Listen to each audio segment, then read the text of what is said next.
ఇక కర్నూలు జిల్లా ఆదోనిలో నకిలీ విలేకరులు హల్చల్ చేశారు. తాము విలేకరులమంటూ ఓ హోటల్ నిర్వాహకులను బెదిరించారు. కొందరు నకిలీ విలేకరులు హోటల్కు వచ్చి భోజనం పార్సిల్ తీసుకున్నారు.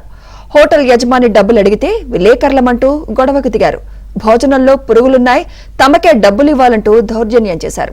డబ్బులు ఇవ్వకపోతే హోటల్ను వీడియో తీస్తామంటూ నకిలీ విలేకరులు బెదిరించారు. ఈ వీడియో సీసీ కెమెరాలో రికార్డైంది. ఈ ఘటనపై హోటల్ యజమాని పోలీసులకు ఫిర్యాదు చేశాడు. వీడే కదా వీడు వాడి ఇంకొకరు గుడ్డిగా ఉన్నాడు, వాడే మాట్లాడింది కదా. వచ్చి భోజనం పార్సిల్ తీసుకున్నారు. హోటల్ యజమాని డబ్బులు అడిగితే విలేకరులమంటూ గొడవకు దిగారు. భోజనంలో పురుగులున్నాయి, తమకే డబ్బులు ఇవ్వాలంటూ దౌర్జన్యం చేశారు.